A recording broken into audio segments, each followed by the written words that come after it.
आज मोहम्मद यूनुस साहब ने जो बोला है प्रेस के साथ वार्तालाप करते हुए, उस चूरन की थोड़ी सी बखियां उधेड़ेंगे हम। बांग्लादेश में सूरत हाल लम्हा बलम्हा तेजी से बदल रही है। मुखालिफिन को जेलों में डालने का हुक्म देने वाली हसीना वाजिद अब जिला वतन है। हसीना वाजिद के हुक्म पर जेल में कैद साबिक वजीर आजम खालिदा जिया रिहा हो चुकी हैं और पार्लिमान भी तहलील हो चुकी है।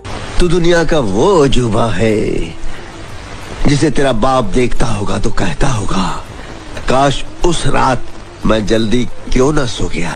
जो डिबेकल ऑफ ढाका हुआ था उसके पीछे जो उस टाइम की इंडियन एस्टेब्लिशमेंट थी, इंडियन गवर्नमेंट थी, एक तो ये उनके लिए एक जो है ना क्लियर कट मैसेज गया है कि आज भी बांग्लादेश में जो पाकिस्तान रिलेटेड सेंटिमेंट्स हैं, सबसे ज्यादा एंटी इंडिया सेंटिमेंट पाकिस्तान के बाद अगर कहीं है तो चीन में नहीं है, बांग्लादेश में। मैं आपको अभी बता दूं, उन्होंने एक पूरी दुनिया को दिखाया है कि 1971 में जो कुछ हुआ वो बिल्कुल गलत था। आज उन्होंने हसीना वाजिद को अपने मुल्क से निकाला और दूसरा शेख मुजीबुर रहमान के जिस तरह उन्होंने मुजस्समे तोड़े, उन्होंने साबित कर दिया कि वो वाकई वो एक कौम कि आज इस सबक के सफ़े जो में ढाका की सड़कों पर बंगालियों के पैरों में पड़े हैं।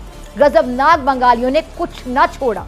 नाम निहाद ये जो इनका मुजस्मा है बंगला बंधु का, उसको बिगड़ा दिया और बांग्लादेश की बानी जमात अवामी लीग का हेड ऑफिस रख कर डाला। और तो और शेख मुजीब का आबाई घर तक नहीं छोड़ा। ये जो फॉल ऑफ ढाका हुआ था, इसमें इंडिया मेन कैरेक्टर इंडिया का ही था। अच्छा। इंडिया ने उस वक्त पाकिस्तान की बांग्लादेश की हेल्प की थी, उनको हर तरह की मदद किया और हमारी 1 लाख फौज जो थी वो हथियार डालने पे मजबूर हो गई है। शेख मुजीबुर रहमान उनका घर भी फूंक डाला। ये वही शेख मुजीबुर रहमान हैं जिन्होंने मशरकी पाकिस्तान को भारत की मदद से बांग्लादेश बनाकर इंदिरा गांधी को लोकसभा में कहने का मौका दिया था कि आज हमने नजरिया पाकिस्तान को खलीज बंगाल में डबो दिया। पाकिस्तानियों के लिए ये इसलिए खुशी का समा है क्योंकि अब हमें as Pakistani we feel that कि now we are heading to Bangladesh like यानी कि विद गुड रिलेशन। तो हैं अगर बांग्लादेश की तरह पाकिस्तान में सिचुएशन बनती है तो उसका पाकिस्तान को फायदा होगा या नुकसान होगा, और इसके अलावा बांग्लादेश को इस चीज का कितना फायदा या कितना नुकसान हुआ है। $13 बिलियन की ट्रेड जो है उनकी इस टाइम खतरे में है। इसके अलावा मॉब लिंचिंग की बहुत सी खबरें वहाँ से आ रही हैं कि भाई जो शेख हसीना की पार्टी के लोग थे उन्हें बाकायदा तौर पर लटकाया गया।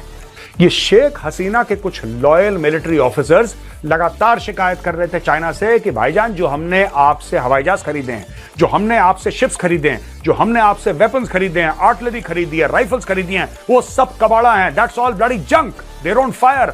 आपका हथियार चलता ही नहीं है, वो हथियार किस काम का।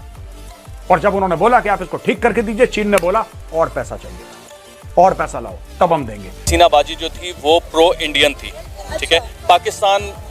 पाकिस्तान और बांग्लादेश के दरमियान में हालात खराब होने की एक बहुत बड़ी वजह जो थी बस हसीना वाजिद थी।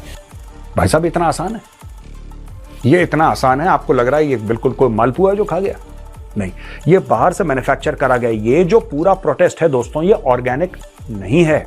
This is not an organic protest. ये बाहर से, हाँ ठीक है, सारे के सारे जो इसके फैक्टर्स थे, मैं मना नहीं कर रहा, all the factors that are there are local. चाहे वो रिजर्वेशन का मामला हो, चाहे heavy handedness of the government हो, चाहे गवर्नमेंट का है शूट एट साइट, चाहे स्टूडेंट से ना बात करनी। ये जो पूरा स्टूडेंट्स का मामला है नया नहीं है। जो बांग्लादेश भी बनाया था, शुरू में जो स्ट्रगल हुआ था दोस्तों 1948 में, मोहम्मद अली जिन्ना जाता है ढाका। वहां पे सबके सामने यह फरमाइश करता है कि साहब पूरे पाकिस्तान में उर्दू बोली जाएगी। जब उसके सामने उसकी हैकलिंग हुई थी जिन्ना की, वो भी बांग्लादेश के स्टूडेंट्स ने करी थी।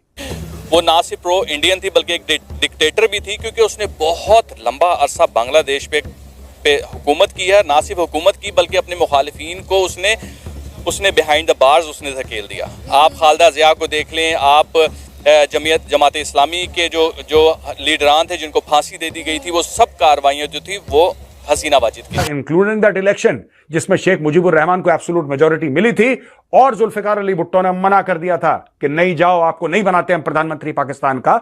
उसके बाद जो फसाद हुए थे वो भी स्टूडेंट्स ने करे थे। तो स्टूडेंट पॉलिटिक्स जो है दोस्तों, ये 1947 से जब वो ईस्ट पाकिस्तान था तब से ये स्टूडेंट पॉलिटिक्स चलती चली आ रही है, लगातार दर लगातार। बांग्लादेश के अंदर शेख हसीना की हुकूमत का तख्ता पलट गया। वो कहते हैं ना, हालात बदल गए, जज्बात बदल गए और शेख हसीना को एमरजेंसी में इंडिया जाना पड़ा, वरना उसकी जान भी जा सकती थी। शेख हसीना की डिक्टेटरशिप का खात्मा। ये फौज का तख्ता पलट करना क्या ये पहली बार हो रहा है बांग्लादेश में?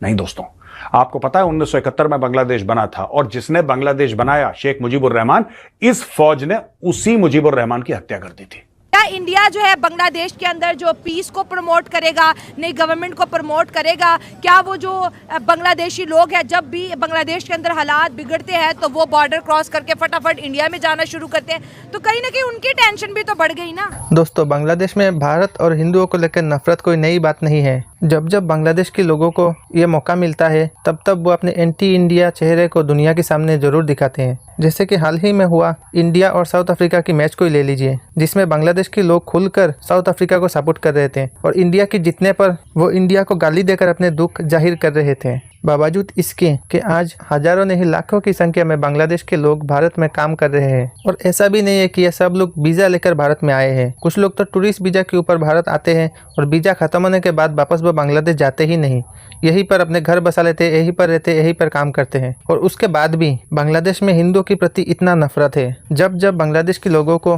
हिंदुओं के ऊपर आक्रमण करने का मौका मिलता है तब तब वो इस मौके की फ़ायदा उठाने से नहीं चूकते।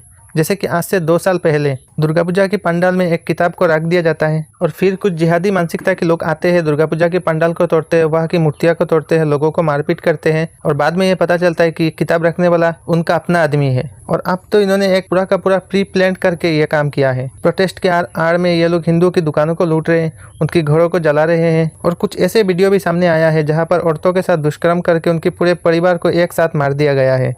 ये वीडियो मैं यूट्यूब में नहीं डाल सकता, लेकिन ट्विटर पे है। तो आज अगर मेजर गौरव बारिया ये बात बता रहे हैं तो ये गलत नहीं बोल रहे हैं, ये बिल्कुल सही बोल रहे हैं। पाकिस्तान के बाद अगर सबसे ज़्यादा हिंदुओं के प्रति नफरत किसी देश में है तो वो है बांग्लादेश में। लेकिन इसके अलावा हमारे देश में ऐसे कुछ पत्रकार हैं जो खाते यहाँ की है, रहते यहाँ पर हैं और गुणगान करते हैं वहाँ की, जैसे कि आरफा बेगम, जिनका कहना है कि बांग्लादेश से जो ये तस्वीरें सामने आ रहा है ये सब कुछ फेक है, झूठा है, ऐसा कुछ बांग्लादेश में हुआ ही नहीं। तो दोस्तों, आज की इस वीडियो को हम यहीं पर समाप्त करते हैं। इस वीडियो को लेकर आपका क्या राय है मुझे कमेंट में ज़रूर बताइएगा। मिलते हैं किसी नेक्स्ट वीडियो में, तब तक के लिए धन्यवाद।